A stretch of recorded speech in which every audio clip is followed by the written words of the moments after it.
Travelers. I'm Josh. And I'm Kahi. And we're the Genshin Genshin Guys. Welcome all. This podcast is for fans of Genshin Impact, the mobile game made by Hoyoverse, also known as MiHoYo. Here we talk about our opinions, experiences, and dreams about Genshin Impact. If you like our show, don't forget to subscribe on Apple Music, Spotify, or wherever you're listening to the podcast. So before we get started, Kahi, how are you doing today? Doing really good, well rested, finally on a day off after 5 days in a row. Also enjoying the nice cooler weather. I'm enjoying all of the anime that I have in my queue, trying to get through all of them. I have about 10 shows in my queue, and I'm just trying to get through one at a time. I'm trying not to speed run through it. I want to give them all like the attention they deserve, because it's just, there's so much good anime, especially in the last like year or two, and there's so many new shows coming out this year. Nice. Like the last one that I watched, I finished the finale of The Eminence in Shadow, and if you haven't watched that, I need just episode 1, just episode 1, just so you kind of know what the tone is, because everything else after that, it's like this show just straight up lies to you in a really, really fun way. Okay. They set it up to make it look like, oh, it's gonna be about this. No, they're just gonna go in a completely different direction. Oh, do they know what's going on? Nope. The whole show flows around the whim of the main character, just trying to do the coolest thing that they can think of, and it just somehow works out. Like everyone else is actually doing the thing, but he's just trying to do his own thing while like his path kind of like intersects with like the actual thing they need to do. He accidentally does the right thing just because he thinks it's cool. Oh, that sounds interesting. But everyone thinks he knows what they're doing. This sounds like this is you, Kahi, because you are the aesthetic player. So you just do something that you think is cool, and it's be like, oh my god, you're doing the right thing. I don't know, I just thought it was cool. Okay, so there's like this will give you an idea. There's a moment in the show where they're trying to find someone, and they have a map, and he's just like, okay, you know what would be cool? He has this knife. He throws the knife at the map, and then he hits a spot, and he's like, oh crap, I missed. But then she's like, huh, I wonder why would it be here? And she actually figures it out for him. Oh like, my god. Oh yeah, they're there. I knew all along. It's ridiculous. I love this show so much, but like it just, everyone around him truly believes he's like planning something. He has no plan. He's just trying to do cool stuff. And he's of course just overpowered, and he's just trying to play it off. It's so entertaining because everyone takes it so seriously. The more serious they take it, the funnier it gets. But yeah, maybe I'll check it out. We'll probably do an anime episode later on during a live stream or something as like a special. Sure. What about you, Josh? What's going on in your world? So I've been reading a lot of comic books recently, like manga and like Marvel and DC comic books specifically. And it's just some pretty interesting stuff. I've read I was reading the crossover comics between Fortnite and Marvel, and there's a Fortnite and DC one that I'm gonna read next. I read the Persona 5 Mementos Missions manga. I also read a different manga, which I'll explain in a second. But actually started watching I also read the manga for Ruby, RWBY, Ruby. Hey, there you go. And then because of that, I started watching it. So I'm watching Ruby now. It has been a while since I watched it. Yeah, and they just started season 9. And there's which is a lot. Yeah, and the animation just already from season 1 to season 2 just got insanely better. And anyway, it's really great. Way back when, I think it's much easier to watch like in a row instead of like waiting every week for these episodes to come out, because in the beginning the episodes are like 5 minutes long. It's like really like a web series level. It's like a web series, pilot series. They were kind of testing the waters. From season 2 they're like 15 minutes, so pretty it's pretty substantial change. But yeah, animation kind of leveled off to a point. It has a style now, and they're stuck with it. Yeah, it's great. Which is okay. Yeah. Because another reason I was so interested in it is because I have the issue of Ruby crossover with the Justice League, and apparently they're going to have. Oh yeah, that's a thing. Yeah, and apparently they're gonna have the animation of that soon. Like I just saw on Warner Brothers YouTube channel, they had a trailer for like Ruby X Justice League kind of thing. So I'm trying to get caught up to the story so that I can watch that and enjoy it. So You know, Yeah, so I've been watching Ruby.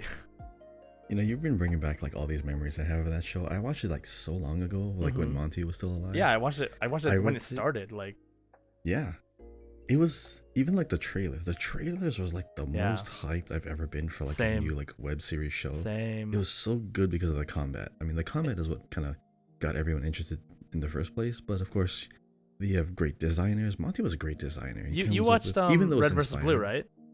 Yeah. Yeah. So, so good. Oh, fun fact: Red vs. Blue was the longest running web series on the internet. Yeah, I mean, that makes sense. It's really long. Yep.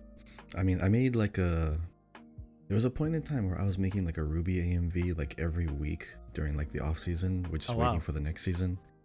2 of them, like Monty actually retweeted. Oh. And he's like commenting on it. And I'm like, what? The creator actually tweeted about it. That was actually really cool. Went to a convention. I went to the RTX convention. Oh, nice. I actually met him. He actually autographed my iPad. Dude, that's so cool. And he knew who I was. He's like, "Oh yeah, I remember you." Like, "Whoa, dude!" Oh man, that's so sad that he's not around anymore. Yeah, this sucks, man. Because I think like my favorite work from him was, I don't know if you watched this, but he'd made a series called Dead Fantasy. Dead Fantasy. Yep. Yeah, I know. Yeah, of course I watched 1 and 2. Of course I watched it. I think everyone watched that in my school. Like everyone knew what it was. They loved the series. Yeah. And then they found out. Cool. So yeah, that was a cool little trip down memory lane. So yeah, so I've been watching Ruby, but then actually there is one new anime that I just watched, like first episode of just now. I just watched it, of Trigun Stampede. Oh, it's so good, dude! It's beautiful. Like the animation is like next level of 3D. Oh, you so forget good. that it's 3D sometimes. Like that's how fluid it is. They this is like the natural evolution of anime. This is what I feel like. Like it's like. Anime is 2D and we know that, and it's like awkward to see those characters in 3D, but Trigun Stampede makes it so, like, it makes it work so well, like the interchange between 2D and 3D, that it's just like, I feel like most anime should go this direction. That's what I feel like. So the studio Orange, right? Yeah, they've made Land of the Lustrous. They've made Trigun. They've made Beastars. Right. They made one other 3D anime, but those are the ones that are at the top of my head. But they're great at their craft. Their whole studio was founded on that, and they just kept getting better with each series. Yeah, it's. I really hope they make a season 2 of Land of the Lustrous, because the manga is still going on, and I heard it's actually getting really crazy. Oh well, I mean, I'll probably end up checking it out just because of this, but yeah. So that's what I've been doing. So it's been really interesting in the world of media. But yeah, so that's where we are today. So hopefully we can get into some really cool topics today. We're gonna be talking about a lot of different stuff. And hold on, let me get rid of this. Okay. So with that being said, I will introduce today's topics. First of all, as always, we're gonna talk about our weeks in Genshin. Then we're gonna talk about Genshin news, and then we're gonna talk about the 3.5 live stream discussion. And the Warrior Spirit event, which should be over by the time you listen to this podcast, and the community discussion question. Okay, so first thing is a couple of announcements. Up until now, some people have been having trouble finding our Genshin Guys community Discord server, so I'm going to put it first in the description of the episode. So when you go on Spotify, when you see it on Apple Podcasts, you'll see the link right away, so that way you can find the server and join our discussions, as well as answer the community discussion question if you haven't already been doing that. So hopefully that'll make it easier for you to interact with the community. Okay, so let's get started then with our weeks in Genshin. Okay, so Kahi, how has your week in Genshin Impact been?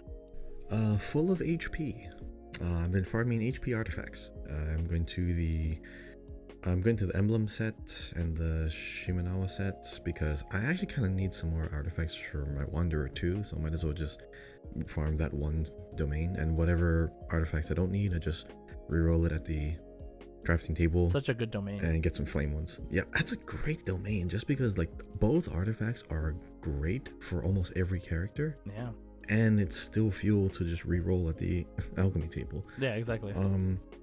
I'm settling on either the emblem set or the Flame Witch set because, you know, Dea is going to be pyro and doing all kinds of pyro stuff. And I mean, when we talk about a character, it actually has a really interesting ability that I didn't even realize was going to be part of it because I didn't see it in any of her like official media until the live stream.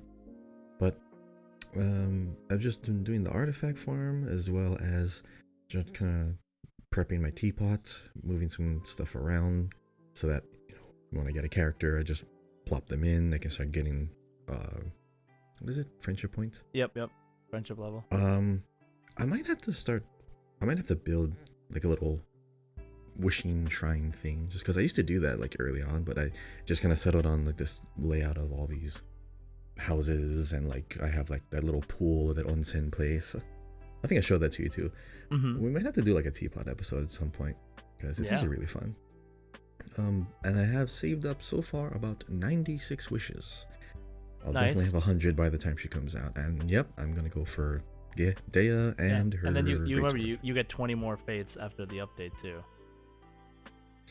Wait, 20? Oh, yeah, for the events, right? For the Archon quests, because they're gonna start giving you an intertwined fate for every Archon quest you complete, and retroactively it includes Wait, every quest, not the end of the quest? No, so like for example, like Archon Quest Part 1, Archon Quest Part 2, Archon Quest Part 3, and then like so someone calculated, and up until now, up until the time this update releases, we will have 22, I believe 21 or 22 intertwined fates. Oh, it's retroactive. Yeah. So remember when they added in like the ability to get intertwined or the normal fates from like leveling up characters to like level 20, like 50 and 80 or whatever? You remember that? Oh, that was a while ago. Yeah, wow, but remember like how all your characters that were already leveled up, you could just go back and grab them?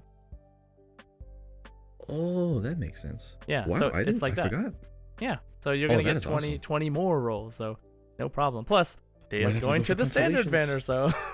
Yep, I might have to go for constellations now. Okay, well, we'll talk more about Dea when we talk about the live stream. But what else have you been doing? Just that. So far, I've been.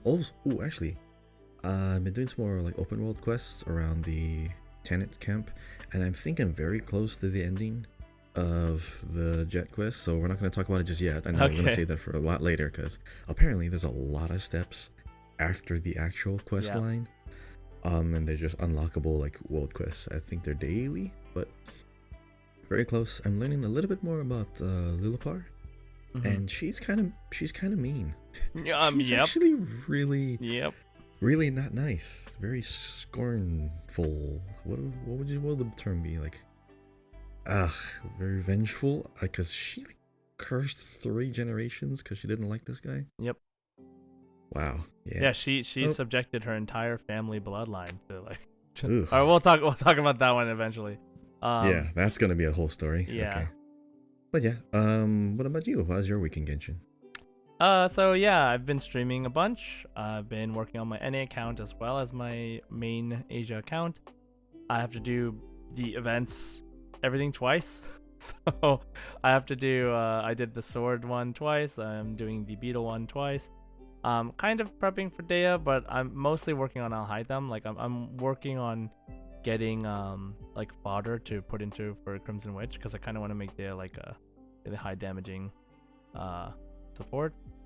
And yeah, I got Alhaitham sword, so I've been trying to get the materials for that. Having to fight a bunch of consecrated beasts, which is actually kind of fun. I don't know, they're really fun to fight for me. Like as far as wild animals or whatever in the world goes. And I'm thinking to start working on my NA. Wow, thinking I'm starting to work. I'm thinking of starting to work on my America account teapot. So so we can share and stuff. Because now that I have friends that actually use the teapot, like you use the teapot, so I have a reason to do it. I haven't really done it much on my Asia account, just enough to get like points. But yeah, so that's kind of just what I've been doing. I'm really hoping to get like Hu Tao from this banner, or if I don't get Hu Tao and I lose a 50-50, getting Diluc, because I really want like a main DPS character. But maybe I could wait for Sino. That actually might be a thing too. Yeah, I don't know. We'll see. So if you had to pick like one character on the current or the next banner coming out, which would you pick? If you had to get one guaranteed. Yeah, see, I'm trying to think because like on my NA account, I'm not trying to get all the characters or anything yet. So for now, it's like Dea is gonna come to standard banner. So I kind of don't want to like use on my NA account. I don't want to like on my Asia account. I will do my best to get Dea as soon as possible. But on my North America account, I'm kind of just going with the flow. And so I'm pretty close to pity, and I'm thinking like I should get Hu Tao because I don't have a good main DPS. But Sino is also there, but Sino's like kind of a hard DPS to like make a good team around unless you have like Nahida and stuff, which I don't. So Mastery. yeah, and then just like a lot of different stuff there with Sino, so maybe it's not worth it. But I was thinking to just get Hu Tao because Hu Tao's just really good. But Yeah, even with little investment, she's, pyro damage. yeah, Skill like gives her like basic attacks and infusion. yeah, And she can heal benefits from herself. HP. Yeah, and she benefits from HP. So like she's just I mean, I used her for a lot of the game, and I guess it's been a while, so I don't mind using her again for leveling up the game. So yeah, I think I'm trying to get her before her banner goes away. And even though I would love Yelan, I feel like I have so many support characters right now that are just in need of DPSs to be in a team with. I just like that's kind of where I'm at right now. So trying to go for Hu Tao basically. But yeah, that's just what I've been doing. It's been really fun. I've been streaming. A lot of people have been coming and doing things like banning me from teleporting. So I have to like walk all the way across the map. Okay, here we go. Yeah, it's fun. Can, like collect materials along the way. Yeah, my NA account have like almost no exploration. I've just been skipping around, so it's not too bad. But yeah, anyway, that's been really fun. So if you haven't already joined my stream, come join the Discord if you haven't already. So that's our weeks in Genshin. Let's get started talking about Genshin news. So this week in Genshin news, we have no birthdays to talk about since our last podcast, but there is a Wings of the Starlit Feast Amazon Prime gaming reward. So if you have Amazon Prime, link your account and you can get the code to redeem on Genshin's website, and you can get a pair of gliders. So definitely check that out before it goes away, because once the period ends, you will no longer be able to get them. Definitely worth doing if you already, most likely a lot of you do, if you already have Amazon Prime. Don't forget. And another thing I want to talk about, besides the live stream, of course, is Elliot Gindi no longer voicing English Tighnari. Hoyoverse finally posted about this situation that was happening. If you haven't already heard about it and what's going on, the short version is that Elliot Gindi is who was the voice actor for Tighnari in English, was basically doing things that were not okay for a lot of people, and has now lost his role as Tighnari's English voice. So if you want to look up details about that, feel free to look it up on your own. I will not talk about it here. It's pretty heavy stuff. So, if you don't want to know, then just know that he will no longer be voicing Tighnari. And Hoyoverse posted that they will slowly retroactively replace his voice acting in the game up until now. So what they posted was, "Dear travelers, after communications with the voice recording agency, we hereby confirm that Elliot Gindi, the English voice actor for Tighnari, will no longer be voicing the character in subsequent versions due to a breach of contract. At present, we are communicating with the voice recording agency regarding matters of casting and re-recording. We will gradually replace Tighnari's existing in-game voice lines and issue these updates in corresponding announcement. Thank you for your support, travelers." So you can read that on their official Twitter. It is a shame that this had happened, but Hoyoverse is taking the steps to make the community feel more comfortable with the situation around this and with the game. So, I think that's a big win on Hoyoverse's. That's a big point for Hoyoverse. And hopefully we will see those changes to the voice acting coming soon so that people can feel comfortable using Tighnari in English again.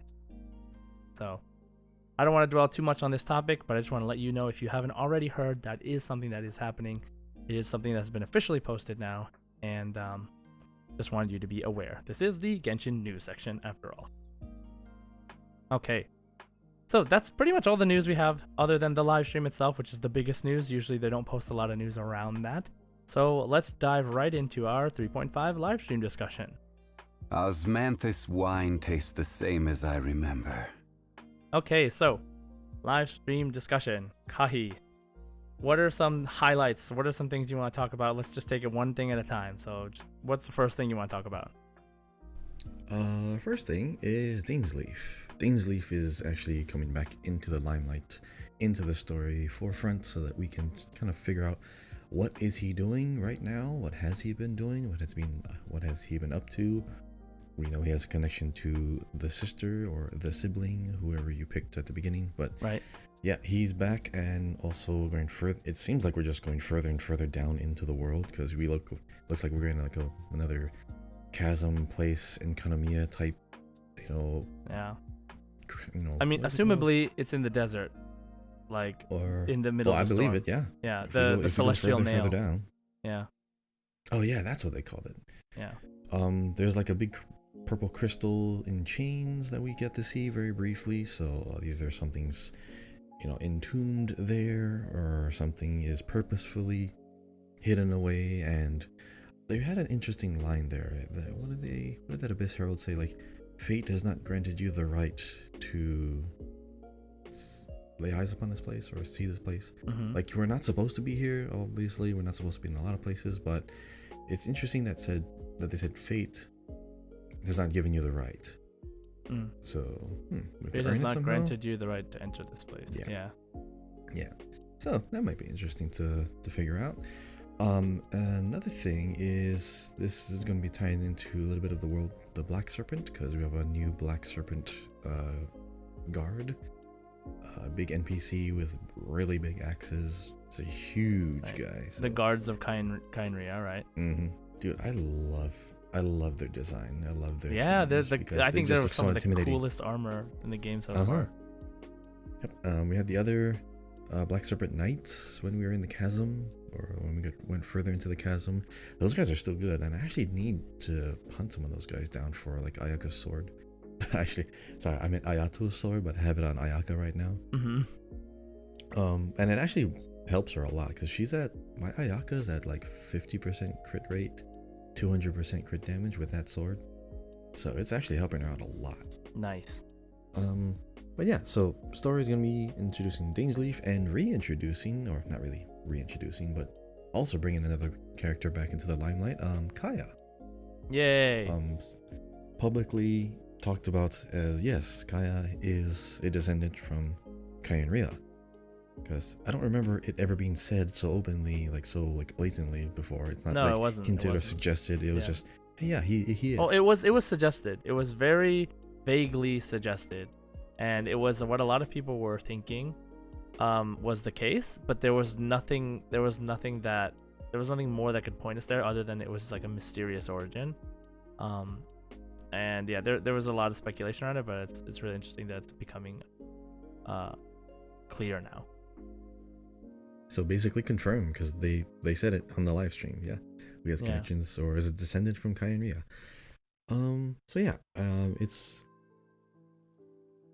kind of a slight departure from the Sumeru story, the desert story. But even though we're gonna go into this place via the Scarlet Sands or the desert, yeah, I mean, it's tying it back to the main overarching story of the world. So it's still nice, but I'm still hoping for more Sumeru based story. Just because if Dea's here, are we gonna get a story where Dea's a part of it, or is she just gonna have her own little mini quest, and then hey, let's go to Dainsleif over here now? Nah, she'll have probably a separate story quest, I think. I mean, I hope, because they showed it in the preview, right? There's a bunch of Eremites. There's a bunch of Eremites kind of against her in a pyramid. I don't know if they did that just for the sake of this trailer, but it looks like it could be part of the story. Okay.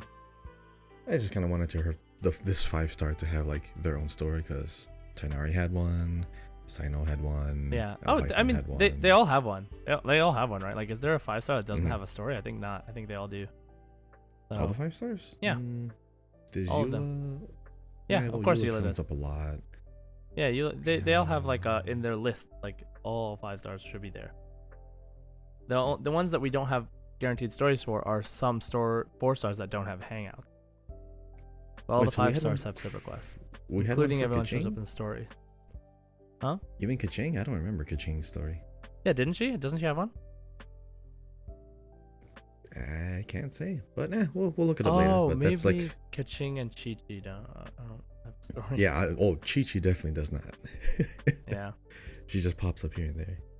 But yeah, my point is, I hope Dea gets a little bit more backstory, in the forefront, because this is kind of like the character a lot of people were looking for, Right. obviously, because she was in the beginning in the poster for the whole 3.0 patch, release anyways. So yeah, I hope we get to learn a little bit more about her background. I'm interested to see her abilities as well, so that's the next big highlight, is the character abilities to showcase, as well as Mika. Before we transition into this one, anything about the story that you're hoping to get from this next patch, Josh? I mean, it's the same for me. Like I've been doing the North America account, and I just did the quest where you see the sibling for the first time, and like Dainsleif goes after them and stuff. So it's not the quest with the Hilichurls, like where you find out about the Hilichurls and stuff yet, because I think that's in the chasm. But it's reminding me like how interesting that this plot is going on, that's technically going on in the background, like because we're right now, the main threat in the story is like Snezhnaya, right? Like they're trying to gather all the Gnosis, trying to topple Celestia, like this is like the main thing. But the sub story, which I believe will eventually overtake the main story, which is like finding your sibling and working with Dainsleif to figure out how to take down the Abyss Order, because like that story is so interesting to me. Like this, like the whole Abyss and the sibling, and like it's so interesting because that's technically the main story, right? Like you're looking for your sibling, but as you go through each country, you're finding out that you need to stop the Fatui, and you need to stop them from gathering the Gnosis, because this is really dangerous, or the Gnosis, I don't know how you say it. But I'm really curious to see what happens at the end of this, how Kaya is involved, and where Dainsleif will be after this quest. And are they gonna hint at making him playable? Because I want to play as Dainsleif, but I feel like we won't get to play as him until the end of the game. Probably not, like, Yeah, unless they at the end of the introduce like story. new elements. I think we had an episode about this a while ago when we were talking about Gnosticism. Yeah, and, like, we the did. real world implications. Yeah. Oh there was, yeah, like, so there's probably there an were 7 abyssal powers power and element. 2. Yeah. Yeah, there has to be like a light and dark power. Yeah. Because when we first showed up, like literally at the beginning of the Genshin game, like you're like flying around, you're fighting this unknown or unnamed god. Right. And you're using light, just straight up light powers. There's no elements yet. All right, I'm gonna call this. I'm gonna make a prediction. Okay, I believe those two elements that are gonna come out are gonna be celestial and abyssal. Ooh, I like the names. Yeah. Yeah. That makes sense. Not just light and dark, but yeah. Celestial, abyssal, thematic makes sense. I believe it. Yeah, I don't think they'll stick with the dendro, hydro, pyro like theme. I think they will just like go completely separate and be like abyssal, celestial. Yeah, and true damage, so that you don't have to worry about like specific reactions. It's just straight up true. Or yeah. Like, oh, that'd crit. be nice. Because true damage exists. There's still like, even like a lot of items or a lot of abilities will just straight up say it will inflict true damage. It's not everyone doesn't have it, but like of course there's physical damage, but like another neutral type of damage, like just that compounds off of itself. Yeah, we'll see. I'll be really interested in that. Right. So aside from story, characters. So the 2 characters that are going to be coming out is, of course, everyone's favorite, Dea, and Mika. So looking at Dea first. So on the screen when we were looking at the live stream, as her gameplay was going on in the background, starting from the top, when an opponent within a fiery sanctum, and fiery sanctum is her skill, it creates like a little mini Bennett, field. Okay. When an opponent takes damage while in that field, they will receive a coordinated attack from Dea as a pyro AoE explosion. So basically what it's going to look like is you drop a little field, attack enemies in that field, and while they are getting hit in that field, they're going to get a little explosion. So kind of like Albedo. Yes. Okay. Also, I think it's closer to Raiden Shogun, because you're not on the field, you're causing an explosion while you're not on the field, coordinated with attacks from your character. So it doesn't just go off by itself. No, no, it's so. Oh, you don't have albedo, right?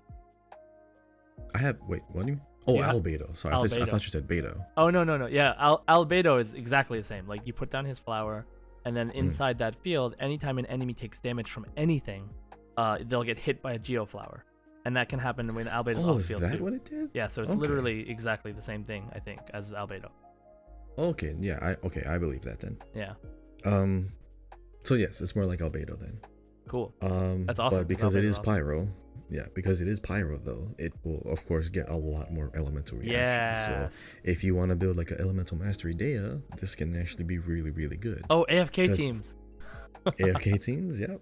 Yeah. It also has an effect very similar, but not exactly. Effectively, it's like a mini Bennett field because damage you receive gets transferred and absorbed, or I guess what do they call it? It would be mitigated and borne by Dea. So when your character gets hit, a portion of that damage is not inflicted to you, it is inflicted to Dea off the field. So it's kind of like a heal or just like a shield in a way, but it's a pyro field that does pyro damage and gives you less and lets you take less damage. So effectively it's kind of like a mini Bennett field, but it's linked to a skill like an E ability. I also like this, but it doesn't tell us her passive abilities. It doesn't tell us a lot about her talents, and not until like the collective miscellany comes out later. Right.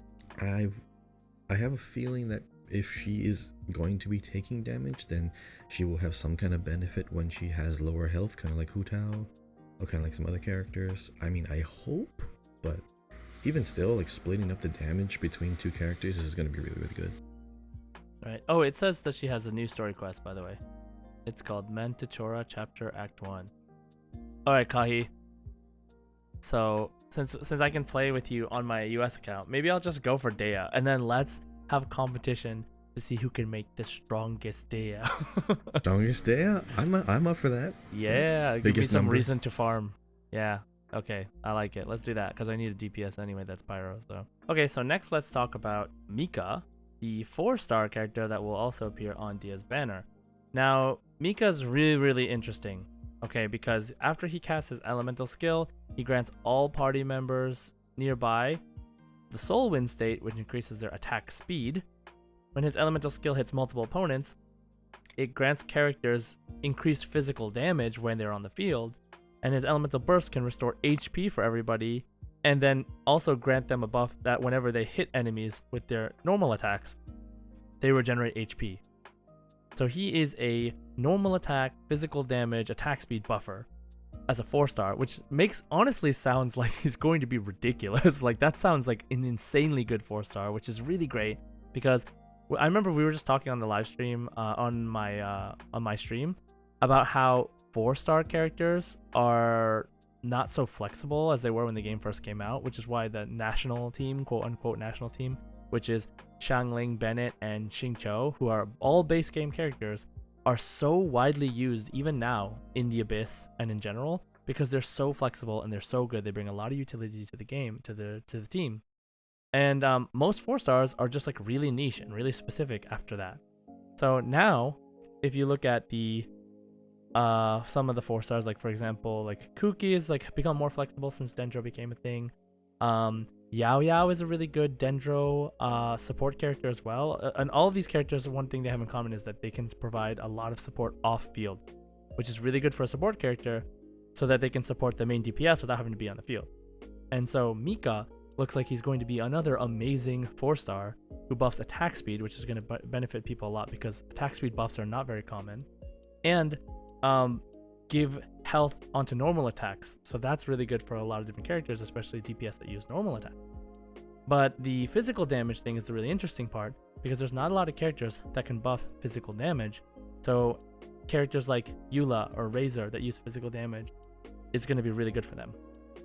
Now the funny thing is, a lot of people noticed that the banners this time are actually going to be who is it? So it's going to be Dea and Sino. and it's going to be Ayaka and Shunha.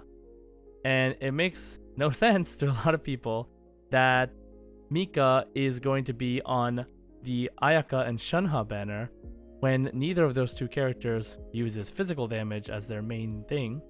I mean, Ayaka can, but every time she sprints, she gets ice damage, and Shunha is really good 5-star support for Ayaka. But Mika is not necessarily a great support for either of them. And people have been waiting a year for Eula to come back. So a lot of people are really disappointed that Eula is not back. So hopefully we'll see Eula pretty soon. But if you have Eula, Mika is going to be a great support. And, Dea and Sino are going to be the first half. So really, the interesting part, the kicker to this whole thing is that Dea came out is that Dea is announced to be joining the standard banner characters after her event banner ends. So that is just like mind blown, because doesn't feel like there's a reason to do that, but it looks like that's what they're doing. So like, Kahi, do you have any like thoughts about this? For those of you who are fairly new, or don't have Eula is like probably, I'm pretty sure, the best physical damage dealer in the game, and her banner hasn't been out in over a year, and then they just come out with a character that buffs physical damage and from Mondstadt, and literally part of her same troop. Yeah, and they're like part of the same here. They're part of the same group in the lore. That's right. I can understand the disappointment immensely. Even from a story and lore perspective, it makes absolutely no sense.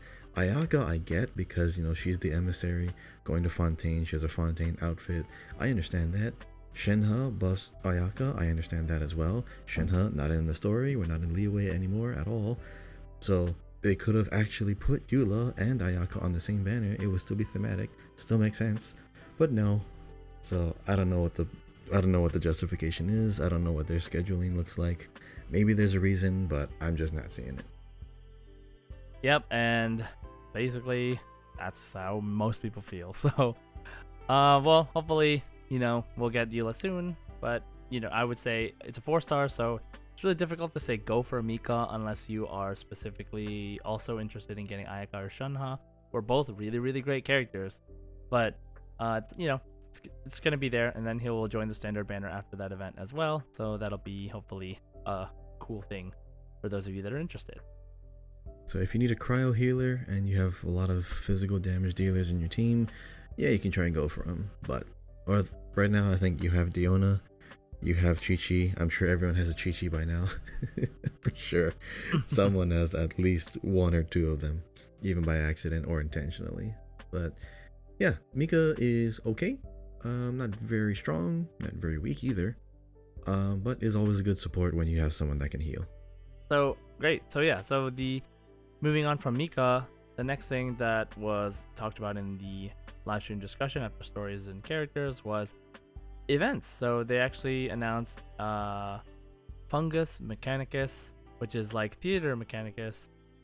Which those of you who have played it before, it's sort of like a tower defense game mode that is co-op in Genshin. It's very fun.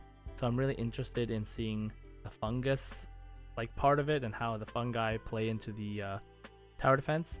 Maybe it's similar to the like Pokemon-esque like auto battle fungi event that we had recently, but mixed with Theater Mechanicus. So maybe we can get a lot of those fun elements from both gameplays into this one event. So I don't know. Are you excited for that, Kahi? How are you feeling?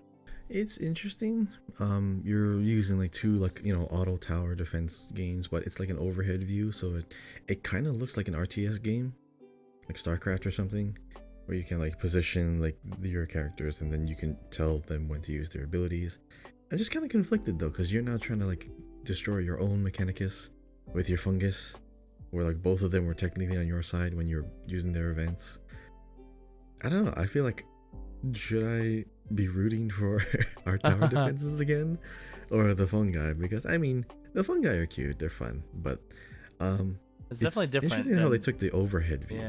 Yeah, it's definitely different. How you see the field. Yeah. I'm still not too sure about that. I feel like it would be more engaging from like a third-person view, or like if you were able to run around and like control the fungi. Because I mean, obviously, like, you are now taking control of fungi to destroy the Mechanicus. So, I don't know if I like the overhead view. I think I would have preferred the fungus, camera. But what do you think? Like, what's your impression of this? I mean, I'm really interested in the in just trying it because like I like those kind of RTS things. I actually felt like it was harder to manage what was happening when you're actually running around the field. But I mean, but Genshin is Genshin because you get to run around everywhere, right? Like, I think that's I guess one thing I am missing about it. But yeah, I mean, we'll see how it goes. I'm interested in trying it either way, whether they bring it back or not.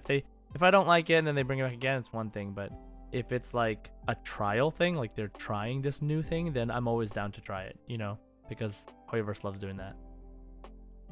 So we're also gonna get the Faruzan hangout, by the way.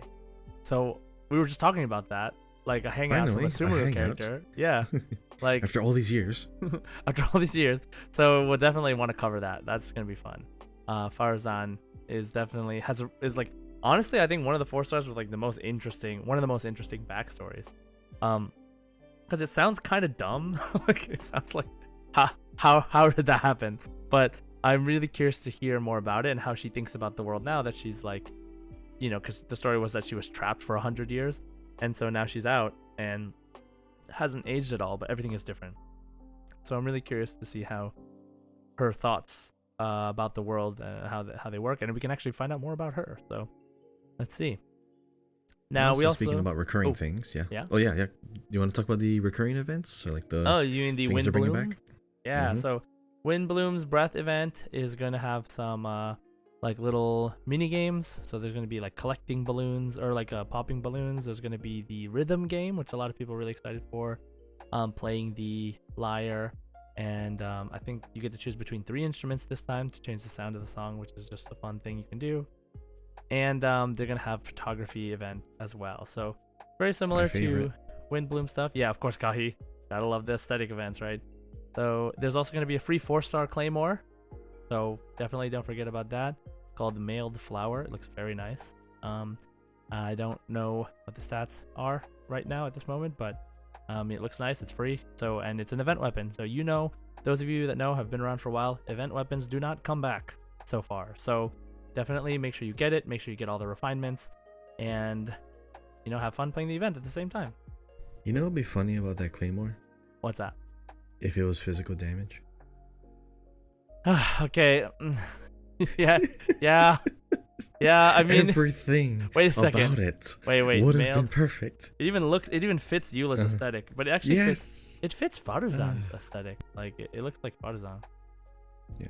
So let me tell you. Shoot one big Claymore with a bow. It's actually Elemental Mastery, and within 8 seconds after the character's elemental skill hits an opponent or triggers a reaction, the character's attack and elemental mastery will be increased by 12% and 48% respectively. So this actually seems decent for Dia if you're going for like a vaporize type build. It is a 4-star weapon though, but who knows? We'll see. So that I think Sayu could use that because Sayu heals based off attack and elemental mastery. Oh, so true. If this busts both, and it kind of matches her too, like it's like green, bluish, turquoise. Yeah, so we'll see. We'll experiment that once we get it because it is a free weapon that we will get to R5, which will be really fun. And then we have the Genshin Impact Spices from the West event. So Spices from the West. This was a really fun event. I actually really enjoyed this one last time. It was like you have to mix these spices together, and the mini game was like a bar that goes back and forth, and you have to like time the bar on the ingredients to include them into the pot. And yeah, I don't know. I had a lot of fun with that event. Do you remember that event, Kahi? The Spices event? Mm-hmm. Yep. And I like how it's an easy way of leveling up friendship with characters that you may not be able to use all the time in your teams, but you still want to get like their name card or still want to get, the points up just in case you're trying to unlock their dialogue in your teapot. Right. So it's easy. It's kind of like experience books that you can farm for like your other character. But it's like another thing you can start to upgrade. Yeah, so another fun thing we can do there.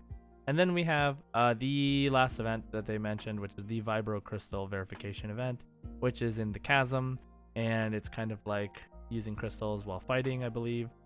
So of course all of these events have a bunch of Prima Gems. They have weapon ascension materials, character XP materials, artifact materials, Mora. Like, so just if anything, you know, it's worth doing these events as much as possible just to get the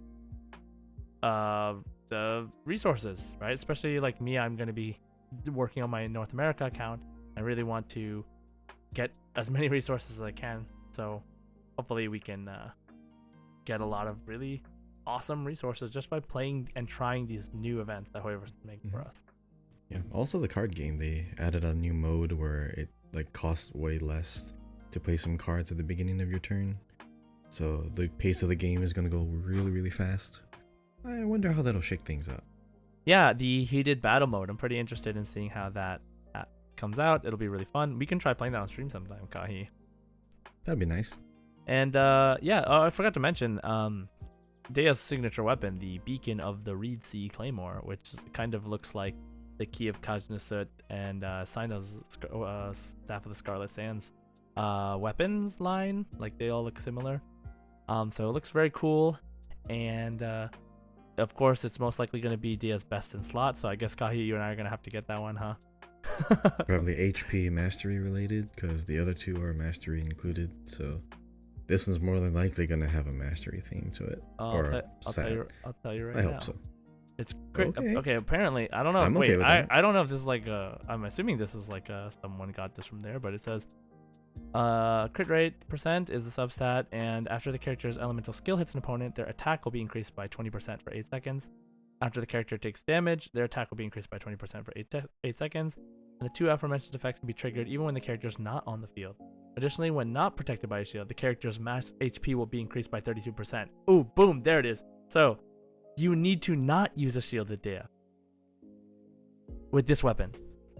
Because she has to take damage. Yeah, she has to take damage, but also, like, if you have a shield, if you don't have a shield, you just get 32% increased max HP. So, like, if you have a shield, you're just losing your own max HP, basically. So that is very interesting. The active character. Yeah, the active character has to not have a shield, yeah, so that they can get hit, so that Deo's health will go lower too and trigger the effect of the Claymore. Yeah, so basically it sounds like you shouldn't use like a Geo or a shielded character with this weapon. Remember, this is the weapon effect, not yeah, Dea's that's effect, fine. So. Yeah, that's interesting. Yeah, I like it that. complements her. Yeah. She does a lot of off-field things, so yeah. I'm planning on playing her like an on-field. Like, I'm planning on putting a bunch of stuff around. Look at those things. Yeah. I mean, she they look punches. Cool. Yeah, she's all punchy, that they say in the podcast. in the live stream, he's like, "Oh, look at all those punches. She's so punchy," or something like that. And I was like, "Oh, okay, great." Anyway, one detail. Yeah? Before we continue, the one detail I need to know, I hope they bring this out soon, is does her elemental burst, all those attacks, are those counted as normal attacks or elemental burst damage? It probably count as elemental burst damage. So like, I honestly think I'm thinking, yeah, Emblem might be like worth doing if you want to like make her ult do a ton of damage. So yeah, we'll do it, Kai. We'll have some fun damage things with the. I think let's it'll try be it fun out. for us. Okay, so that's the 3.5 live stream discussion in a nutshell. If you guys want to talk about it, come over to our Discord. The link is in the description of this episode, so we can talk more about it, things we're excited about, and then we can all share our RNG, our luck when it comes to rolling our characters from the banner when it comes out, because we have a whole channel dedicated just for that. And man, are some people in our Discord very lucky. So that's always fun to talk about as well. Yeah, so next I want to talk about the Warrior Spirit event. So this is a very, very short event, and just like Kahi, you finished this event, right? I like this parry event. I think it was better this time around than before. Yeah, so we had something similar to it before, but this time was much better gameplay wise. I honestly forgot about Ayaka's outfit because I don't use Ayaka that much recently, and so when this story started happening and then they started talking about her Fontaine outfit, I was like, oh, this should have come out like this should have come out at the beginning of the patch. Like, I felt like they should have either waited to release the outfit with this event, or they should have put the event to the front of the patch, because I had no desire to use the outfit, and now I actually want to use the outfit because of the event. You know what I mean? So Like it I has some story like tie-in too, but I'm like, I like your original outfit better. It just fits better. I mean, this yeah, one just looks, it's it nice, it's but I kind have a of preference. random. It's kind of Mm-hmm. random in all things considered, but you know, uh, it was cute, and the story was super fan servicey. I really loved it. I love that like her and Traveler like always like talking and whispering to each other, and then like She winks. looking at the camera. She She winks. winked. They have this epic look when they like go to fight the exhibition match against the Magu Kengo. Like it was like really cool. Like there's some screenshots we have on the Discord. Our friend Kazu took some screenshots. It was very fun. Um, so yeah, so that story part of the event was fun, but just speaking to the story, one thing I want to mention is that there was a really big lesson there that I also learned being an event coordinator, and Kahi also knows because like for our job we've done a lot of events and we've done things where we present in front of people and we have a lot of planning that goes into things. And one thing that they touched on in the story is that sometimes things just don't go according to plan. And really good event hosting advice is when you have an idea, when you've planned out something, but it doesn't go the way you planned it to go, but it's fine and the audience still enjoys it, you have no reason to tell people that they missed out on something if it wasn't a part of their initial expectations. So like originally they said in the story for this event that they were supposed to vote on a theme of a costume for Ayaka, whether the theme was supposed to be the 4 seasons of Inazuma, like winter, spring, summer, fall. But they actually accidentally somehow put in the poll as which of the favorite light novels do you want to see? And the audience basically took that as, okay, so like which outfit do we want to see Ayaka wear from which light novel? And so it ended up being like the Fontaine one. But like the funny thing is they were like, do we tell the audience like that we were actually, that's not what we wanted? But then someone was like, no, we don't need to tell them. Our whole point of this whole event was to get the people rallied and inspired and having fun and engaging, and this is working, so let's just leave it. Like that is like a huge event thing. Like you don't need to go out of your way to like tell someone, oh, by the way, we were gonna do this but we couldn't, so instead we're gonna do this. Like you don't need to tell them that unless they already knew, so It brings it brings the excitement down unnecessarily. exactly. It was a surprise either way, so hey, this is the Exactly. surprise. Put that forward, yeah. Yeah, so that It's was a part great. of the thing, maintaining composure, and just letting people just come along for the ride, even if you have no idea where they're going. Yeah, and I think that was a really great, like I saw that and I was like, huh, I learned that. So so then the event itself, like with the parrying mechanics, so with throughout the 6 fights in the event, the first 2 fights mechanics on top of the normal parrying thing that they had was, the first one was Stance of Impregnability, and when you activate this, then your parries for the next couple seconds, or up to 3 parries, will counter your enemy's attacks and do a bunch of damage to the enemy, which I thought was pretty cool. We don't actually have like a character that has something like this. We have like Beidou and Yunjin and Candice, who like as soon as they take some hits, they can absorb them, and then they unleash a big attack. But we don't have anyone that like is in parry mode and they like parry multiple attacks before the stance ends. We don't have anyone like that yet, and I think it would be really cool to incorporate this into like a playable character. And then the second one was Formidable Strike, which is like the special move you get, and this is just a big slash. So this wasn't like a big deal. It was like just an extra way to do damage. But then I want to talk about the last one specifically, Ferocious Combo Lashes. So the last 2 fights, you use this special ability, and what it does is like every one of your hits is like a physical damage wave. So imagine like Scaramouches, like Wanderers, wind wave attacks, but like they just come out of your sword every time you hit, and they all do physical damage. I thought that was so cool, and I kind of really want a character to use that. So I mean, what did you think of straight up Traveler? Yeah, I mean, Traveler has like one attack where like at the end of his combo he Mhm. does like a blade, but like a wind slash. But I mean, like this is like, for example, someone's burst or something, and they just go and they like shoot like a bunch of energy waves out of their sword, doing physical damage. Like physical damage part is important because Yeah. it's very far range, right? What do you think? If Traveler is gonna get a new element, no, not if, when Traveler gets a new element, Hydro, it would make sense that he sends Hydro Blades. That would be nice. Oh It'll my make God, people no! want to use Traveler. He'll just be exactly like Nilu, Yelan, or Xingqiu. We need something more unique. Well, well, when he got his Dendro ability, he's exactly like Kale. He's exactly like Nahida. I mean, it's the same thing. Well, I keep saying he, but Traveler is just kind of meant to be a basic character that can interact with multiple elements. So you can switch to like Gendro, you can switch to Geo, you can switch to Electro. I think because they've always had like a slightly unique ability to them anyways, but they've never had like a really good ult until Dendro came out. Yeah, that's true. So if there's gonna be like another burst with another element, I mean, instead of just being only utility or only like one burst damage, or like Geo, it's just one burst and now there's Geo constructs everywhere. Why not let one of his ults do like a lot of elemental damage? Yeah, okay. Yeah, Well, I mean, I'm down. Fair. I mean, I'm down. Look, I just want there to be a DPS Traveler, like mainly meant for DPS Traveler element. Like, I'm assuming that Pyro will be that, but I mean, we never know, right? Because all of his stuff so far has been pretty support based. I guess his anima one is the least support based because you kind of want to be on the field to do a lot of that stuff.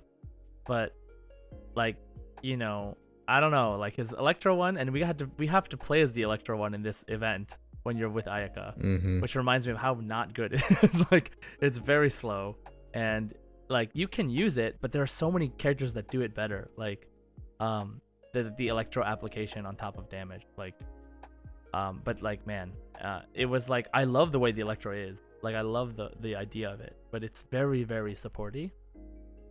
And so I kind of want to an element where I can just be Traveler on the field, and that's like the main thing. Like, even Dendro. I hope it's Hydro.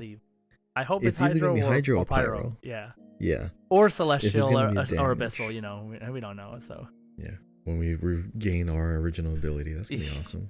I'm so excited for that. Like, so I watched the trailer again yesterday, the story trailer, the one that has like everything that's gonna happen. And man, it's just like, I'm so excited for this. We're this close. We're so close. We're in the latter half of the story. And that's like this arc, because this game is definitely continuing past that, this whole thing. Like, definitely. So I'm really excited to see that. Oh, before we go on to the other ones, the parry event, Taromaru. That dog, I swear, whoever came up with the idea of that dog being a recurring theme throughout our tournaments, give that person a raise. Because, like, when did that dog first appear? Like, when we met Kazuha? We were going through that little mini, like, fighting event? The dog first appears in the Komura Tea House, right? Like, when you go there. So I just did before this. that. Wait, before what? that. Yeah, when we were doing that, there was I'm pretty sure it was the little tournament that you had to fight for, I guess, Beto, to get the vision that Kazuha originally had. Yeah. It was like the reward from it. I'm pretty sure Taromaru was in that. No, he wasn't. I literally just did that. No, I literally just did that in my US account. Like, okay, maybe. Like, there's a lot of tournaments that this dog has been in. I got you. So there was an event like this before that he was also in, but before that he was in the like the event with there was like the thing with the other dog, the black dog, right? Remember? Wait, what was the black dog? There was like the black dog with the stealth, like Kagero Maru, and you can get him as like he can become like someone in your teapot. Like, I have him, the little black Shiba. You don't have him? I'm trying to remember, but when was that? Like early on in Inazuma or like later? It was like, I don't know if it was early on in Inazuma, but it wasn't like that long ago. Let me see. Let's see. Sengo case file recognition. This quest is. I remember capturing a fox, but I don't remember capturing a black dog. Bantan Sango case files, the warrior dog. This was from December 7th, 2021 to December 20th, 2021. So, yeah, I guess it's pretty early in Inazuma. It's 2.3.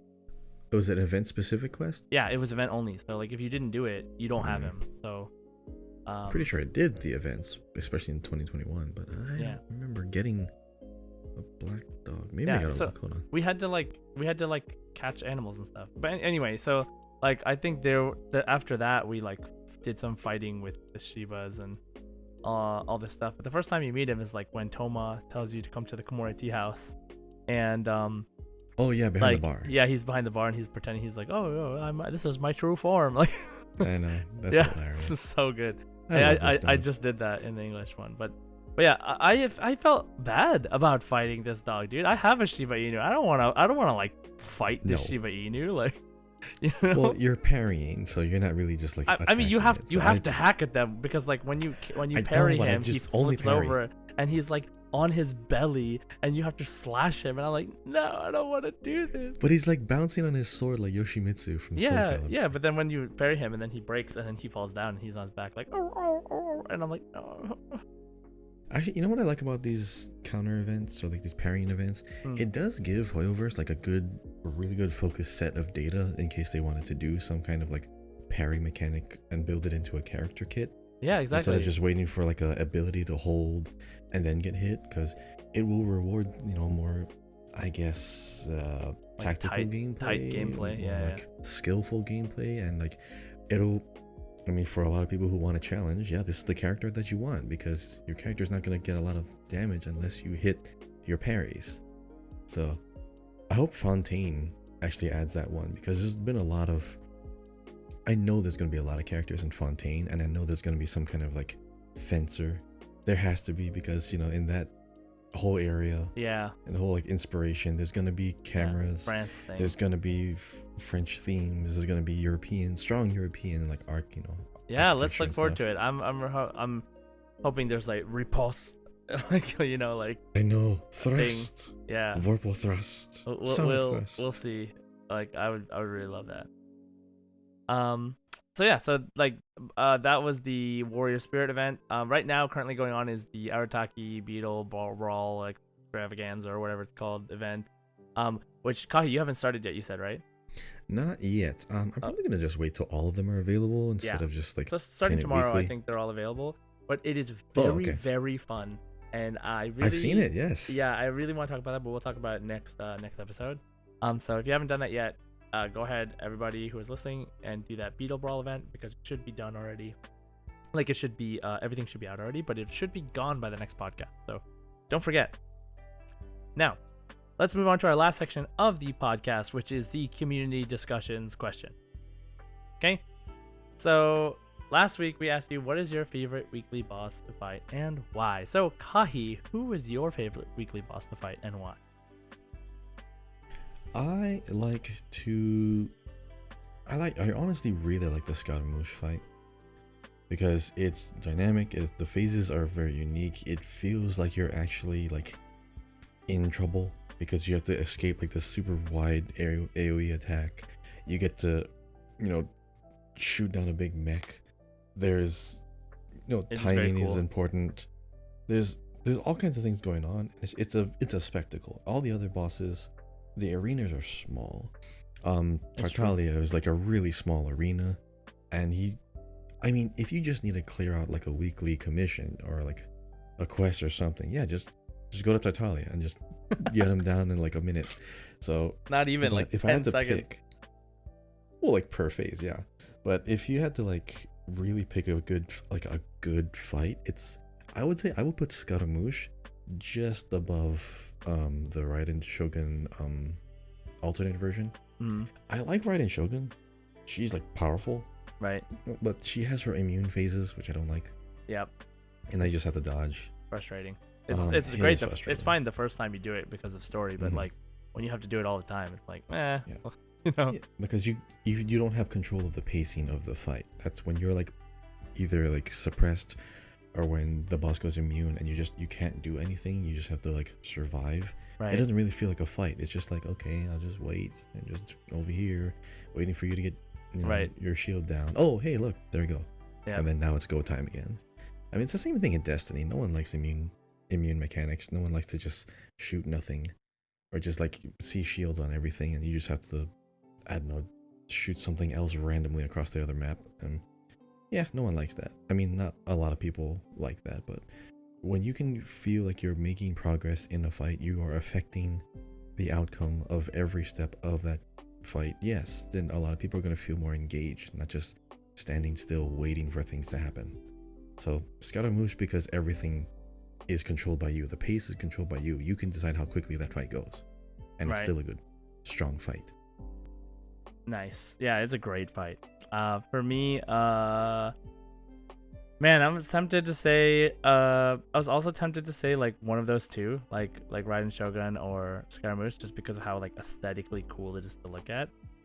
But honestly, I feel the most fun fighting against Child because it's an easy fight. Because not only, well, it's an easy fight now. It used to be freaking hard, and then they nerfed it, and then like the other funny thing about it, especially when I play the game in Japanese, is that he's like talking down to you the whole time.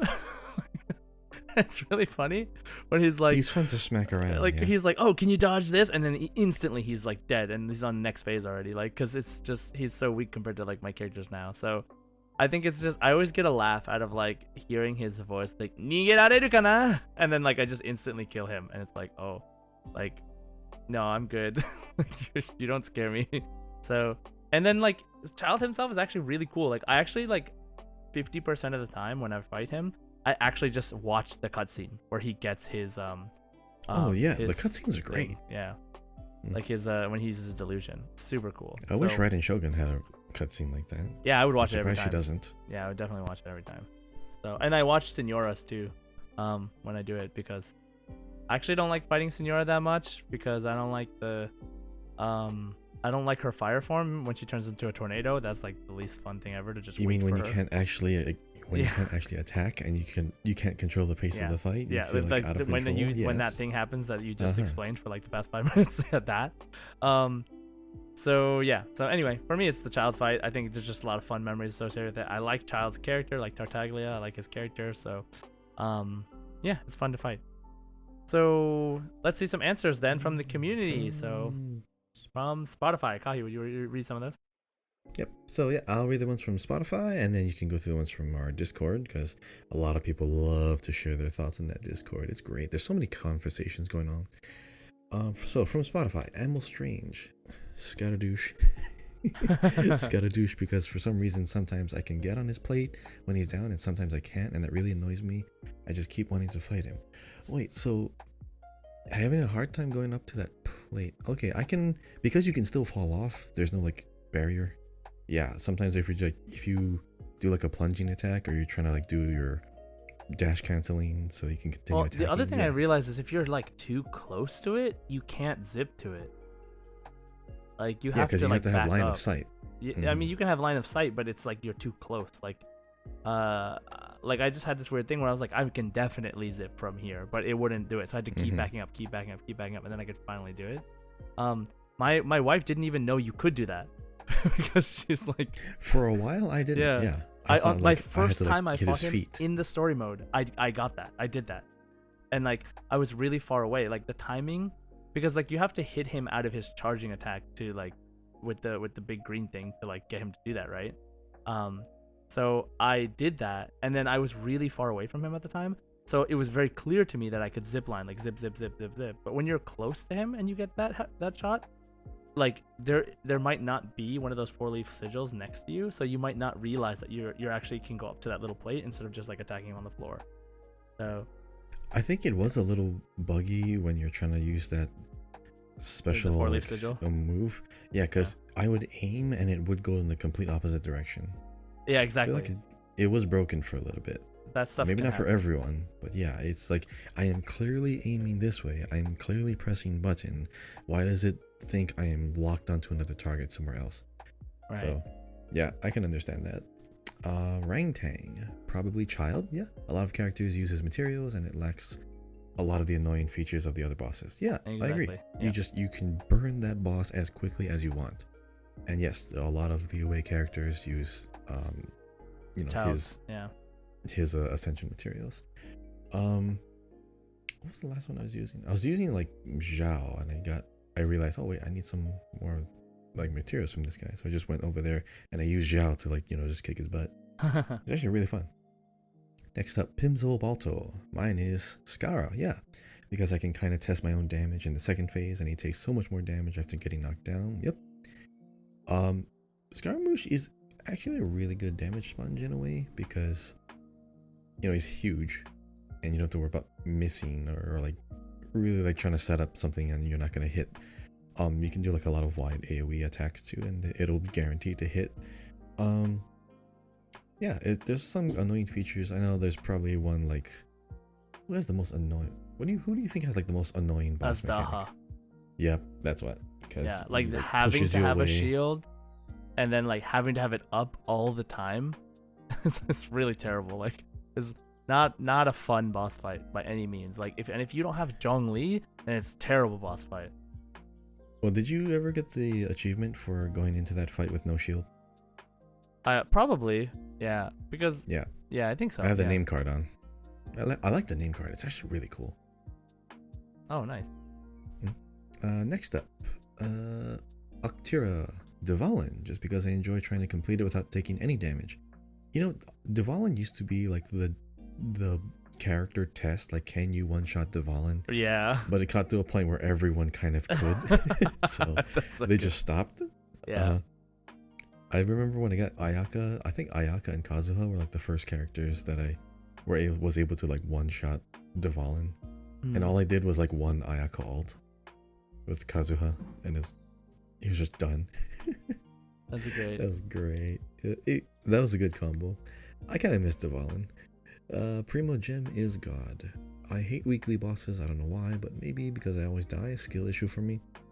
Well, weekly bosses are not always necessary to do unless you're trying to get either the commission or farming for very specific characters, essential materials up past a certain level, because you can level your characters without like a lot of big boss materials. Up to 6. Yeah, I only do bosses like right now. The only boss I'm fighting is Scaramouche because I need to prepare for Dea. Yeah, I don't even do that battle pass thing anymore, even though I probably should. Yeah. Well, because like I'm at 45 and there's like 7 days, so like, and it resets this week. So yeah, last week you can get all the weeklies done like in the first day or two, and I'll pretty much be done. I've only had to like purchase battle pass ranks like once just because I already had the Primo gems. But yeah, same, because like I didn't play that time something. Yeah, I'm just converting all my like Primo gems to like the intertwined fates just so that I don't have to worry about accidentally spending Primos on something else. I see. And next up, last one from Spotify, Todoroki Shoto. Yeah, hate all of them as an Albedo main. True words. I'm sorry, or you're welcome. Not too sure You're because I don't welcome. have Albedo. Wait, what? You're welcome. Did you? I don't know. Did you design them to all be terrible against Albedo? It was your fault, Kahi. Probably. Like, I mean, I know Albedo during his test play. Yeah. He was cool. His skill is like really short cooldown. Yeah, it's nice.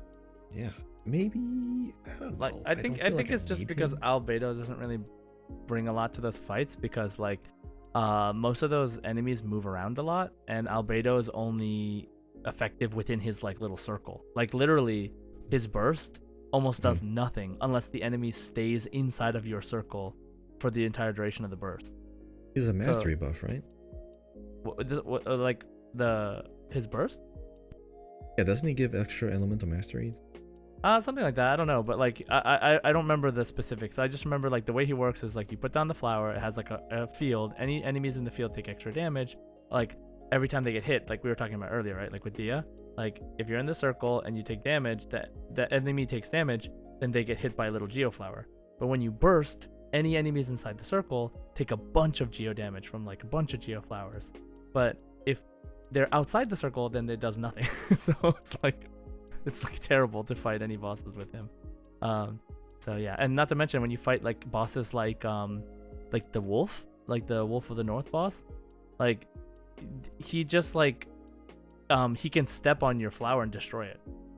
So your ability becomes Geoconstruct. it becomes literally even useless. though it's on the ground. Yeah, and I think also, I don't know if they patched this, but I remember there was a time where like if you fight the water boss, it's not a weekly boss, but like the water boss, because there's like a slight layer of water, you can't put the flower down.